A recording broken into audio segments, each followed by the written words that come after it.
जय श्री राम। आइए आगे सुनते हैं श्री शिव पुराण में।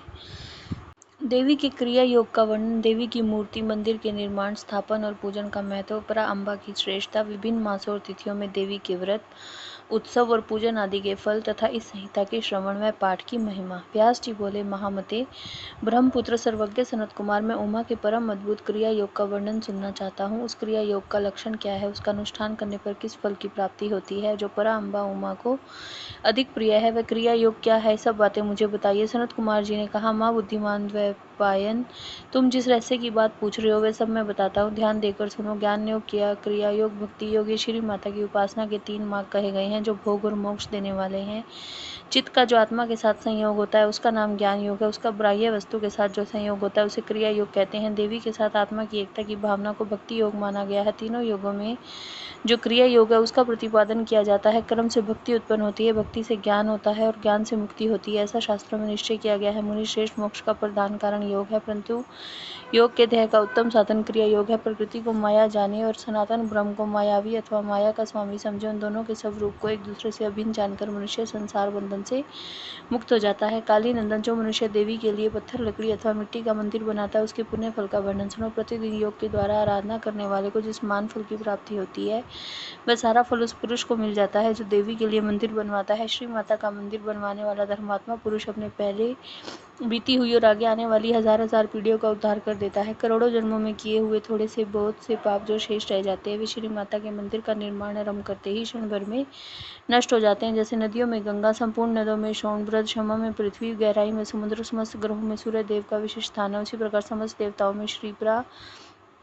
अम्बा श्रेष्ठ मानी गई हैं। वे समस्त देवताओं में मुख्य हैं। जो उनके लिए मंदिर बनवाता है वह जन्म जन्म में प्रतिष्ठा पाता है। काशी, कुरुक्षेत्र, प्रयाग, पुष्कर, गंगा सागर तट, नैमिषारण्य, अमरकंटक पर्वत, परम पुण्य में श्री पर्वत, ज्ञान पर्वत, गोकर्ण, मथुरा, अयोध्या और द्वारका इत्यादि पुण्य प्रदेशों में तथा जिस किसी भी स्थान में माता का मंदिर बनाने वाला मनुष्य संसार बंधन से मुक्त हो जाता है। मंदिर में ईंटों का जोड़ जब तक या जितने वर्ष रहता है उतने हजार वर्षों तक वह पुरुष मणि द्वीप में प्रतिष्ठित होता है। जो समस्त शुभ लक्षणों से संपन्न उमा की प्रतिमा बनवाता है वह निर्भय होकर अवश्य उनके परम धाम में जाता है। शुभ ऋतु, शुभ ग्रह और शुभ नक्षत्र में देवी की मूर्ति की स्थापना करके योग माया के प्रसाद से मनुष्य कृतकृत्य हो जाता है। कल्प के आरंभ से लेकर अंत तक कुल में जितनी पीढ़ियां बीत गई हैं, जितनी आने वाली हैं, उन सबको मनुष्य सुंदर देवी मूर्ति की स्थापना करके तार देता है। जो केवल जगदौनी परा अम्बा की शरण लेते हैं उसे मनुष्य नहीं मानना चाहिए। वे साक्षात देवी के गण हैं जो चलते फिरते, सोते जागते अथवा खड़े होते समय उमा इन 2 अक्षरों के नाम का उच्चारण करते हैं। वे शिवा के ही गण हैं जो नित्य नैमित्तिक क्रम में पुष्प, धूप और दीपों द्वारा देवी परा शिवा का पूजन करते हैं। वे शिवा के धाम में जाते हैं। जो प्रतिदिन गोबर या मिट्टी से देवी के मंदिर को लिपते हैं अथवा उसमें झाड़ू देते हैं वे भी उमा के धाम में जाते हैं। जिन्होंने देवी के परम उत्तम और रमणीय मंदिर का निर्माण कराया है उनके कुल के लोगों को माता उमा सदा आशीर्वाद देती है। वे कहती हैं, ये लोग मेरे हैं, अतः मुझ में प्रेम के भागी बने रहकर 100 वर्षों तक जिए और इन पर कभी कोई आपत्ति न आए। इस प्रकार श्री माता रात दिन आशीर्वाद देती है। जिसने माँ देवी उमा की शुभ मूर्ति का निर्माण कराया है उसके कुल के 10,000 पीढ़ियों तक के लोग मणिद्वीप में सम्मान पूर्वक रहते हैं। माँ माया की मूर्ति को स्थापित करके उसकी भली भांति पूजा करने के पश्चात साधक जिस जिस मनोरथ के लिए प्रार्थना करता है उसको अवश्य प्राप्त कर लेता है। जो श्री माता की स्थापित की हुई उत्तम मूर्ति को मधु मिश्रित घी से नहलाता है उसके पुण्य फल की गणना कौन कर सकता है। चंदन, अगरू, कपूर, जंडा मासी, नागरमोथा आदि से युक्त जल और एक रंग की गऊओं के दूध से परमेश्वरी को नहलाएं। तत्पश्चात अष्टादशांग धूप के द्वारा अग्नि में उत्तम आहुति दें। घृत और कपूर सहित बत्तियों द्वारा देवी की आरती उतारे। कृष्ण पक्ष की अष्टमी, नवमी, अमावस्या में तथा शुक्ल पक्ष की पंचमी और दशमी तिथियों में गंध पुष्प आदि उपचारों द्वारा जगदम्बा की विशेष पूजा करनी चाहिए। रात्रि सूक्त, श्री सूक्त अथवा देवी सूक्त को पढ़ते हुए मूल मंत्र का जाप करते हुए देवी की आराधना करनी चाहिए। विष्णु, कांता और तुलसी को छोड़कर शेष सभी पुष्प देवी के लिए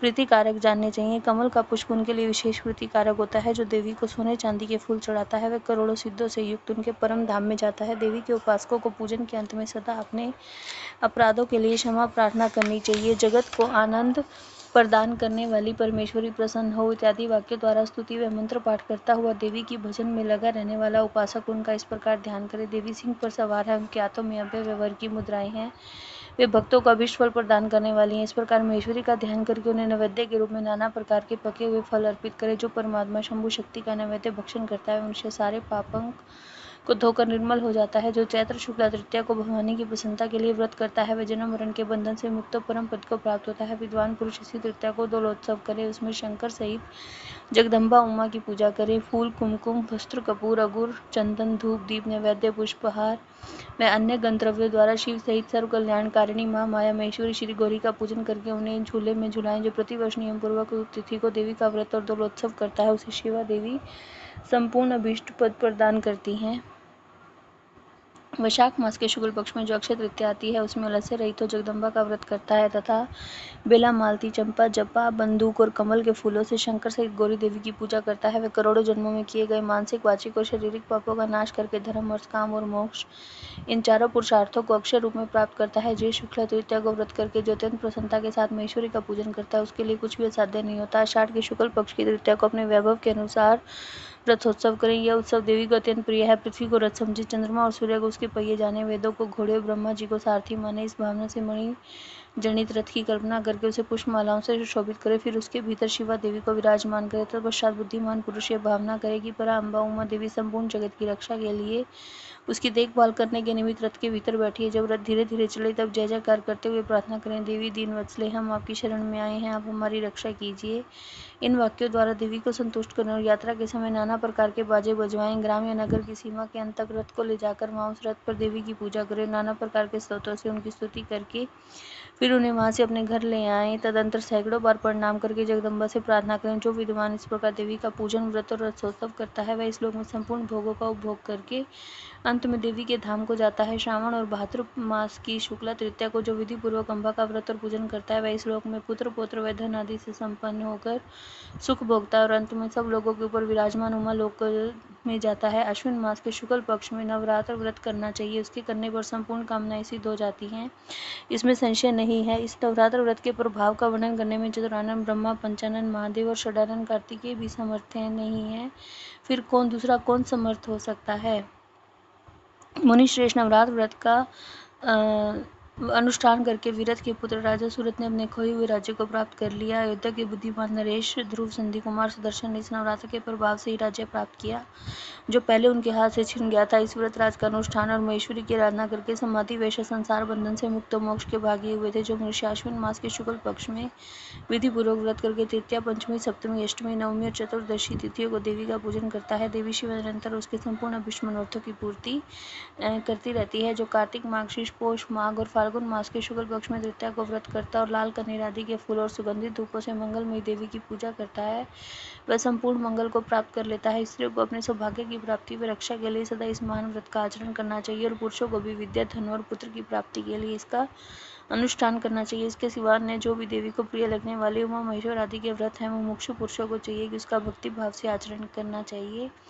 यह उमा संहिता परम पुण्यमयी और शिव भक्ति को बढ़ाने वाली है। इसमें नाना प्रकार के उपाख्यान है। यह कल्याणमयी संहिता भोग और मोक्ष प्रदान करने वाली है। जो इसे भक्ति भाव से सुनता या एकाग्रचित होकर सुनाता अथवा पढ़ता या पढ़ाता है वह परम गति को प्राप्त होता है।